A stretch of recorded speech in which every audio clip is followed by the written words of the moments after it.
paz para todos. Uma das questões que sempre vem em discussão nessa época após a festa de Pesach, a festa da Páscoa judaica, é qual o rito seguir para fazer a contagem do Homer. Isso porque, entre os ritos judaicos existentes em nossos dias, para cumprir essa mitzvah, esse mandamento, dois são os mais conhecidos, que é o rito dos que seguem os sábios do Talmud e o rito dos que não seguem os sábios do Talmud. Bem, vamos primeiro entender a razão da discussão. Em primeiro lugar, é preciso entender que essa discussão é milenar, gira em torno de um texto da Torá escrita.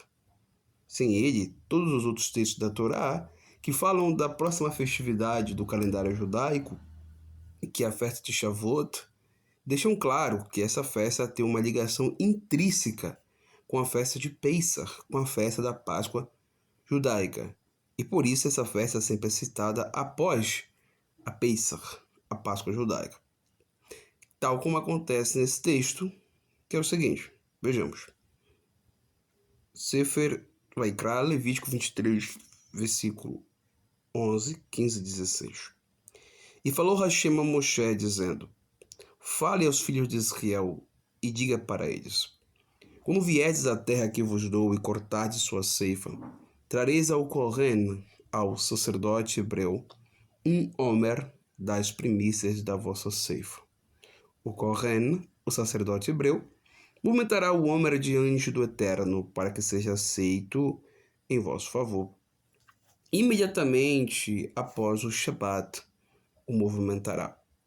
E contareis para vós imediatamente após o Shabat, no dia em que vierdes trazer o homer da movimentação. 7 Shabatot completos serão. Até imediatamente após o 7º Shabat, contareis 50 dias. E oferecereis nova oferta de manjares ao Eterno. Tradução livre diretamente do texto hebraico. Esse mandamento é citado logo após o texto falar da festa de Pesach, da festa da Páscoa judaica. Ao lermos o texto, surgem algumas perguntas e neste ponto que reside a discussão judaica.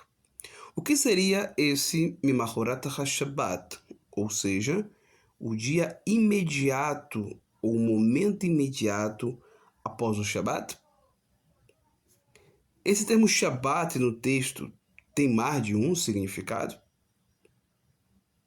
A contagem dos 7 Shabbatot completos citados também no texto estão ligados a uma contagem do sábado semanal ou uma contagem após alguns dos Shabbatot dos sábados da festa de Pesach? Ao estudarmos o significado do termo Shabbat, vimos que ele é um termo polissêmico, ou seja, ele pode ter mais de um significado. Isso, por si só, aumenta a discussão e coloca mais lenha na fogueira. Fora que ao contrário que algumas pessoas pensam que seguem uma interpretação literal do texto e ao ler a palavra Shabbat, sábado, elas pensam que já resolveu o assunto, sem precisar de uma tradição extra-bíblica do povo judeu.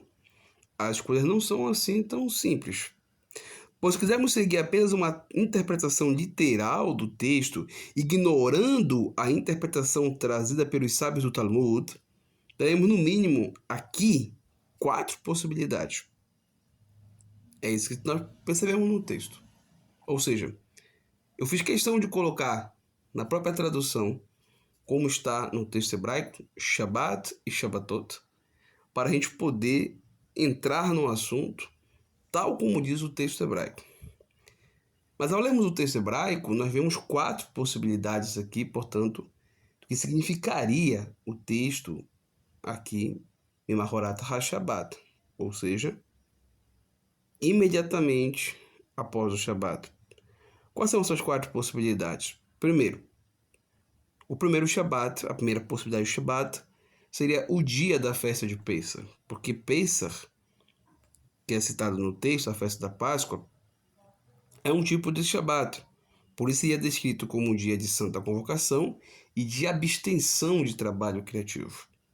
Então, esse imediatamente após o Shabat pode ser o Shabat do Pesach, da Páscoa judaica daquela semana. Essa é a primeira possibilidade. A segunda possibilidade de Shabat é o sábado aqui citado se refere ao sábado semanal, que ocorre após o primeiro dia da festa do Pesach, da Páscoa judaica. E a terceira possibilidade de Shabat é o sétimo dia da festa do Pesach, da Páscoa judaica, que também no texto é tratado como um Shabat.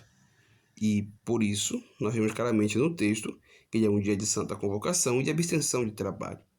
Por fim, a quarta possibilidade de Shabat é o sábado semanal, que é o sétimo sábado do Pesach, quer dizer, que acontecerá após o final da festa, pois ele é descrito também como dia de santa convocação e de abstenção de trabalho criativo.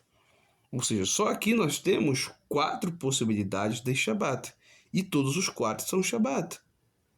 O primeiro Shabat é o Shabat do Pesach, do primeiro dia da Páscoa, ou o sábado semanal depois do primeiro dia da Páscoa.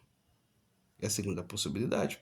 Terceira possibilidade é o sétimo dia da Páscoa judaica, que também é um Shabat.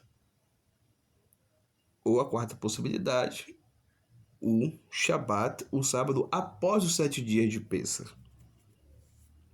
Vejam a complexidade do assunto, quando de fato vamos para os textos e vemos os fatos. Logo, se formos seguir apenas o texto das Escrituras, o assunto fica inconclusivo, já que o próprio texto hebraico não é claro e abre espaço para diversas possibilidades. E por isso, dentro do povo judeu, existem diversas escolas que seguem alguma dessas 4 possibilidades. Daí o porquê da existência de diferentes ritos para a contagem do homem. Mas qual delas está certa? Qual delas seguia o Rabino Yeshua Hanutziri? Bem, sobre isso falaremos no próximo vídeo do canal, na continuação desse estudo. Se gostou do vídeo, dê seu link, se inscreva no canal e compartilhe em suas redes sociais.